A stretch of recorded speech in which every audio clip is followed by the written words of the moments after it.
Здравствуйте, это же недельная программа о футболе на телеканале БСТ. Наш слоган «Футбольный клуб Уфа. Даешь премьер-лигу». И смотрите сегодня в выпуске. Не Марадона, но тоже Диего.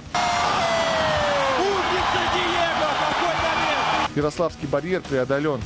Реалии башкирского футбола. Даже в чемпионате республики город Стерлитамак не представлен. Это вообще-то нонсенс какой-то. Эксклюзивное интервью программы. Драма в Приютово. Они тренируются каждый день. У нас такой возможности нет. Определился обладатель Кубка Республики. Перед очередным матчем Уфы ФНЛ, честно говоря, было немножко страшновато. Соперник — старожил дивизиона Ярославский Шинник. Но наши ребята смогли показать качественный футбол, а самое главное — победить. Давайте вспомним, как это было. Визит ярославского Шинника в Уфу пришелся на серию неудач подопечных Игоря Колыванова. О команде Юрия Газаева и говорить не приходится. Черно-синие прочно осели на дне турнирной таблицы. А посему победа в отчетной игре была особенно желанной. Одним из тех, кто хотел победить больше других, был воспитанник башкирского футбола Артур Валикаев. В отличие от других представителей Шинника, 24-летний полузащитник проводил встречу практически дома. В принципе, приятно, что судьба так сложилась. Приехал в родной Башкортостан поиграть на таком высоком уровне. Ну, приятно, что в Уфе наконец-то футбол появился. Вот. Много друзей, родственников приехало. Счет в матче открыл уже на 7-й минуте Диего. Получив с правого фланга передачу от Максима Тишкина, бразилец дважды пытался пробить Цыгана. Получилось со второй попытки. Ответ не заставил себя ждать. Ошибкой Изотова в полной мере воспользовался Константин Дудченко. Тут же еще одну стопроцентную возможность упустил Диего. Ярославцы ответили попаданием в штангу от Скрыльникова и ударом Валикаева, после которого чуть было не случилось фатальное добивание. Близок был к успеху и автор гола Дудченко, но ошибкой Изотова на выходе воспользоваться не удалось. Медленно, но верно игра катилась к боевой ничьей. Но развязка наступила на 90-й минуте. Главными действующими лицами выступили Диего и Михаил Маркосов. Бразилец выполнил передачу со стандарта, а вышедший на замену форвард по замысловатой траектории отправил мяч в ворота. 2-1.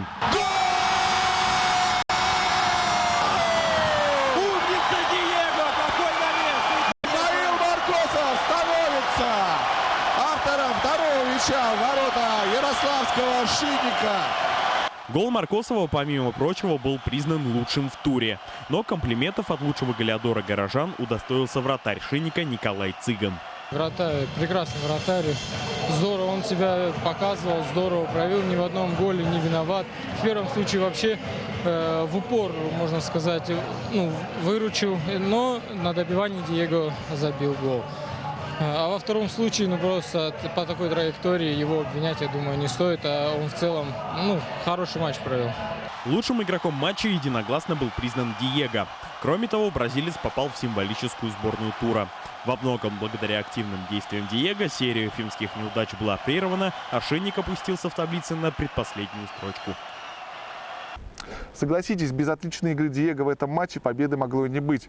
Будем надеяться, что бразильца наконец-то прорвало. И доказать это он сможет уже в следующем календарном матче Уфы, который пройдет 2 октября в Екатеринбурге. Соперник Урал, соперник серьезный, но для нашей команды непобедимых соперников нет. Не только Уфой жив башкирский футбол, это мы подтверждаем в каждой нашей программе. Об этом говорят и специалисты, и болельщики. И сегодня мы приготовили для вас эксклюзивное интервью с председателем попечительского совета футбольного клуба Уфа Маратом Магадеевым, который обрисовал общую картину положения дел в спорте номер 1 в нашей республике.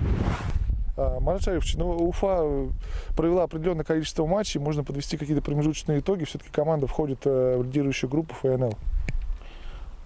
Действительно, на сегодняшний день можно сказать, что футбольный клуб Уфа благополучно справляется с поставленными задачами, а может даже чуть выше ожидаемых результатов. Мы были и на 1-м месте, и на 2-м. Сегодня мы делим 4-5 место. Я думаю, что это очень достойный результат, так как мы имели в начале сезона очень серьезные проблемы по комплектованию, в связи с известными событиями. Но, тем не менее, мы бьемся.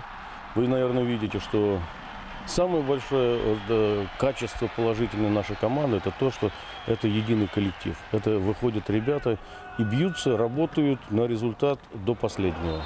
Нет кто отсиживается, допустим, где-то в команде, в группе, все выходят и работают. Ну и, соответственно, результат. Ну, я думаю, что придет определенный период до заявок, мы доукомплектуемся, мы знаем свои слабые места, мы над ними работаем, и мы знаем, что дальше делать. Я думаю, что качество у нас к исходу сезона хуже не будет. Пчелинский Горняк входит также в структуру футбольного клуба Уфа, но при этом команда занимает последнее место в Урал-Поволжской зоне. И изначально планировалось, что там будут выступать наши башкирские футболисты. Сейчас совсем не так. Что там происходит? Вы понимаете, здесь целый комплекс проблем со сменой руководства, тренерского штаба. Действительно, мы туда отдали порядка 10 наших наиболее, я считаю, способных молодых ребят, как раз чемпионского состава 94 года. Но они, к сожалению, в состав не попадают. Сейчас сменили там главного тренера. Пришла группа более опытных игроков для того, чтобы уйти с глубины турнирной таблицы. Я на прошлой неделе был в Учелах, встречался с генеральным директором горного хоккейного комбината, который является главным генеральным спонсором этого клуба. И мы твердо договорились о том, что сейчас внимание к футболу будет значительно усилено. Мы все прекрасно понимаем, что для такого небольшого города, как Учелы, футбол есть, футбол был, и он всегда будет востребован. И, конечно, мы бы не хотели потерять эту футбольную точку на карте нашей республики. Ну и вопрос, наверное, волнующий стерлитамакских болельщиков. То есть эту точку мы пока потеряли. Нет ни профессионального, ни любительского футбола в городе Стерлитамак. Какие там перспективы?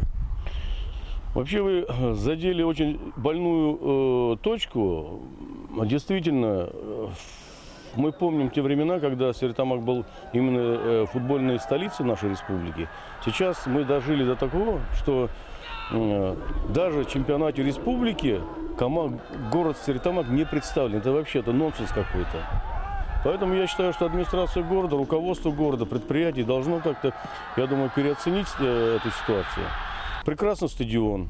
Я опять же проезжал там, смотрел. Там еще можно все восстановить, не потерять. Поле восстановить, отработать его. На каучуке то же самое. В принципе, там самые лучшие вообще-то условия это в Стерлитамаке. Я считаю, что необходимо просто по-серьезному вернуться к этим вопросам в администрации. Я вообще позавчера работал по поручению Рустема Закиевича Хамитова, президента нашего, в городе Саранске и изучал опыт строительства спортивных объектов, организации спорта, как высших достижений, так и детско-юношеских. И честно вам скажу, я просто восхищен. Такая материально-техническая база, которая создана за последние 10 лет, это поля, это стадионы, это манежи, легкоатлетические манежи. Мы были в школе известных этих скороходов. Бум спортивный, понимаете? А у нас 54 района, 20 городов, и мы играем 10 команд в чемпионате республики. Но это никуда не годится. Футбол был, он и будет. Будем мы этим заниматься или не будем, это спорт номер один. Поэтому мы, чтобы сохранять свое лицо, мы, конечно, должны активно заниматься, начиная с детских школ, заканчивая и командой мастеров. Ведь вы же видите, вокруг футбольного клуба Уфа мы ставим задачу не только, допустим, выступление команды мастеров, достижение какого-то результата в ФНЛе. Это команда мастеров только вершина айсберга. Под ним должна состоять система из молодежных клубов, из детско-юношеских школ. И тогда сотни, тысячи ребятишек будут заниматься. Это как раз то, о чем мы говорим. Это здоровая нация, здоровое общество. Ну, будем верить, что и наша программа тоже поспособствует развитию футбола в республике. Как вам, кстати, футбольный клуб Уфа даешь премьер-лигу? Вообще, спасибо вам, что вы организовали эту работу, сделали эту передачу. Нам ее даже без, скажем, футбольного клуба Уфа в нынешнем ее состоянии, нам такой специализированной передачи не хватало. Не хватало, это понятно, потому что все мы интересуемся, все мы где-то играем, там, на любительском уровне, в дворовых клубах. И нам, конечно, всегда было интересно, чем живет футбол нашей республики. А вы эту нишу заполняете, пропагандируете футбол, это очень здорово. Спасибо вам. А теперь о том, что мы анонсировали в нашей прошлой программе. Финал Республиканского кубка в этом году прошел в поселке Приютово. Местная одноименная команда принимала дублеров из Уфы. Матч получился зрелищным. Мы подготовили для вас телевизионную версию этой встречи с комментариями Артема Кочешева.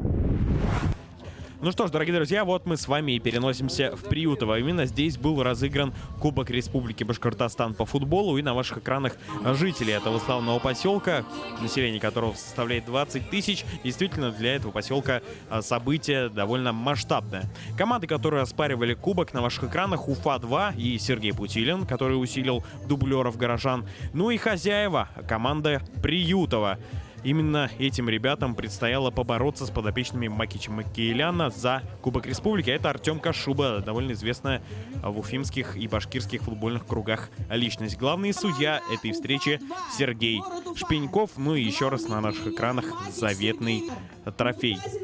Нужно сказать, что встречу эту посетили довольно высокие гости, в том числе Игорь Колыванов и Виктор Лосев.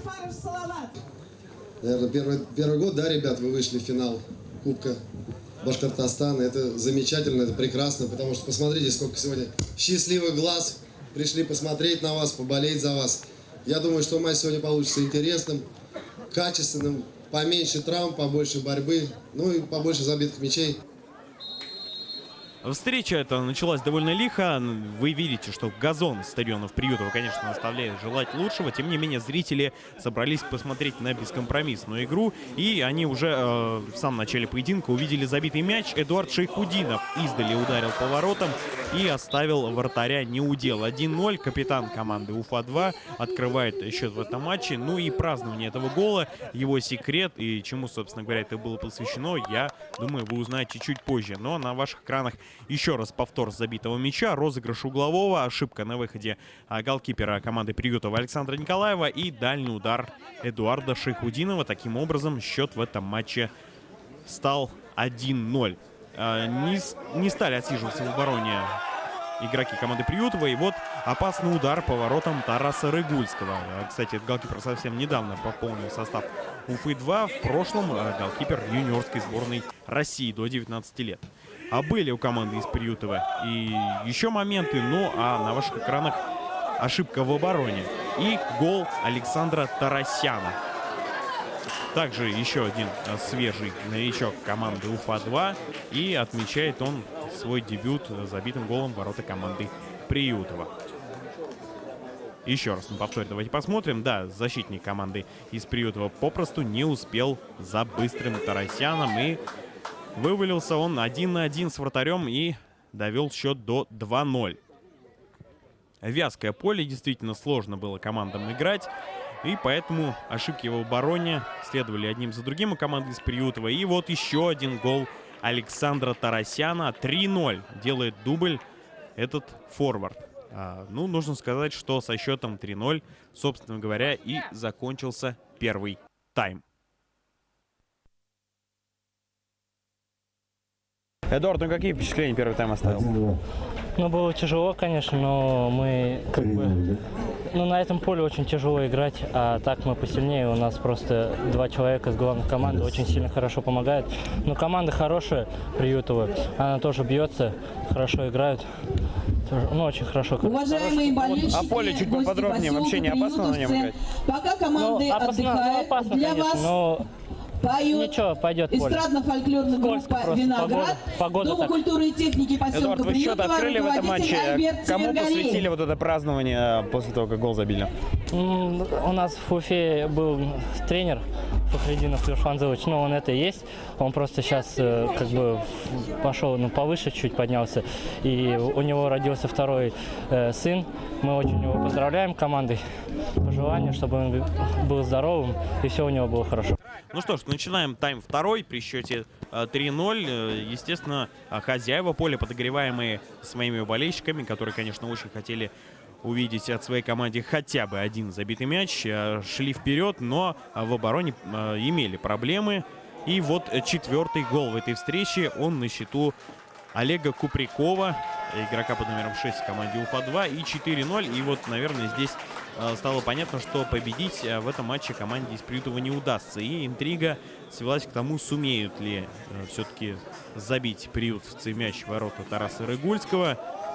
Вообще-то Приютов команда довольно неплохая, но просто в этот вечер не повезло. Удача была на стороне Уфы-2. Ну и, конечно, уровень мастерства все-таки повыше у подопечных Макича Микаэляна. Почему? Ну, я думаю, вы узнаете из послематчевого интервью одного из игроков команды Приютова. Ну вот видите, еще одна ошибка в обороне. И вываливался 1 на 1 с вратарем Якупов, вышедший на замену, но в итоге был остановлен недозволенный прием, и красная карточка была показана Руслану Иванову, игроку команды Приютова. Да, видите, откровенно свалил здесь Руслан Иванов, хотя Якупов мог решать эпизод. Ну и пенальти, который героически отбивает Александр Николаев, и за это получает заслуженные абсолютно аплодисменты от зрителей. Ну вот этот эпизод, наверное, греет душу фанатам команды из поселка Приютова. Действительно, светлая такая страничка для них в этом матче. Были моменты у приютовцев и во втором тайме. Дальний удар, но в створ он не попадает. Хотя Тарас Рыгульский все-таки для верности вот такой прыжочек сделал. Ну и еще одна атака Уфы-2. Здесь Александр Николаев сыграл самоотверженно, а вот еще один игрок, вышедший на замену у Уфы-2, Тимур Гагалидзе, сыграл грубо. И видите вы, что разыгрались такие страсти, которые, слава богу, удалось быстренько погасить арбитром этого матча. И Сергей Шпеньков показывает желтую карточку Тимуру Гагалидзе. Ну, вот видите, результат матча, в принципе, был ясен, но приютовцы не собирались грубость со стороны соперника прощать. Макич Микаэлян, его подопечные наверняка порадовали его в этом матче. 4-0 на этот момент, счет, в принципе, неплохой, и волноваться Макичу Сергеевичу было, собственно говоря, не о чем. Ну и последний гол в этом матче. Сергей Путилин, центральный защитник, на минуточку, вываливается 1 на 1 с Александром Николаевым и устанавливает окончательный счет в этом матче. 5-0, победа команды Уфа-2. Действительно, немножко обидно за команду из Приютова, но они в этом матче сражались, боролись до последнего. Да, где-то немножечко не повезло, где-то сыграло на руку Уфе то, что Аликин и Путилин играли, но поражение 0-5. Факт остается фактом. Какие впечатления остались после такой игры? Ну что сказать, команда Уфа сильная, они тренируются каждый день, у нас такой возможности нет. То, что высокие люди здесь были с руководства, ну нам не мешало особо играть. Мы на это не смотрим, закрываем глаза. Так, есть к чему стремиться. Макич Сергеевич, ну, поздравляем, во-первых, с первой победой на взрослом серьезном уровне. Ну, какие чувства, какие эмоции испытываете? Спасибо. Ну, чувство победы всегда, вот, там скажу, это очень рад за ребята. Вот, им это очень нужно было, эта победа, что дальше провоцирует. Вот. У нас Россия 30 числа играет с Ашой. Я думаю, что эта игра даст и Ашой. У нас будет удачная игра. Думаю, победим. И Металлурга будет первое поражение. Кому сегодняшнюю победу посвящаете? Сегодняшняя победа посвящается Флюр Фанзлевичу Фахридинову. Родился второй сын. Он должен был быть здесь, не мог. Причина, что сын родился. Мы вот сегодняшняя победа, как первый гол не забили. Вот все, мы подошли в бровки. Вот посвящаем Флюр Фанзлевичу эту победу. Макич Сергеевич, ребята с первой команды сильно помогли сегодня? Очень, скажу, помогли. Нам как раз и не хватает вот, в игре один-два взрослые, которые вот, подсказывают, что это очень нужно. И сегодня я считаю, что они очень помогли в таком тяжелом поле. Мы победили 5-0, правда, но ребята очень помогли. Что можете сказать о сопернике, о команде из Приютова? Да, из Приютова очень такой боевая команда. Играет, ну, все 90 минут Приютова играл. Вот. Были у них моменты, просто не реализовали. У нас мы реализовали свои моменты. Ну, так скажем, по игре Уфа-2 было посильнее. Как вышло, что сегодня Уфа сильнее, ну и хочется поблагодарить команду Приютова за то, что вы вышли в финал. за то, что вы показали волю к победе. Остались 8, но до конца бились, пытались забить. Спасибо вам большое. Ну, Уфа, чемпион, молодцы. Спасибо большое.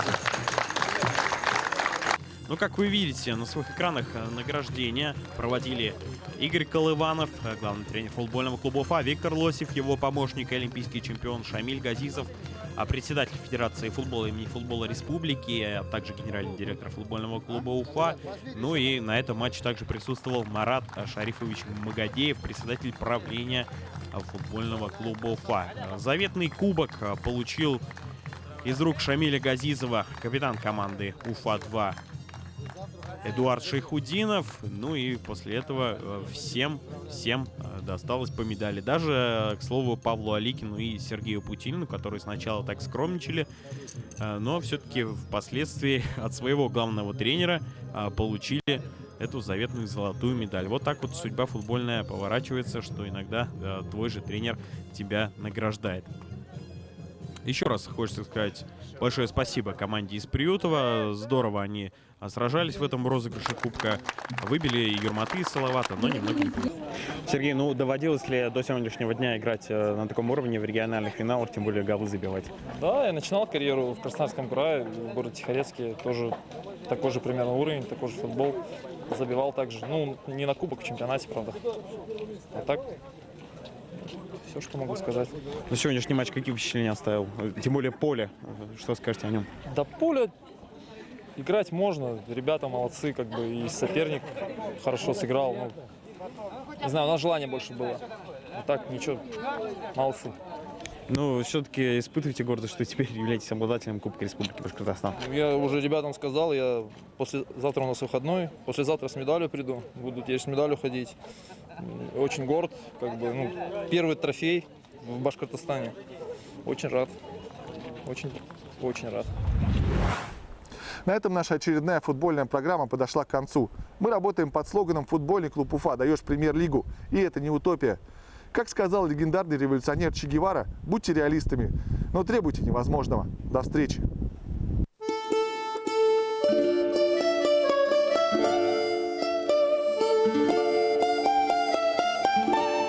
Учитывая размеры стадионов Приютова, команда хозяев предпочла большую часть матча отсиживаться в обороне для того, чтобы потом провести неожиданную контратаку.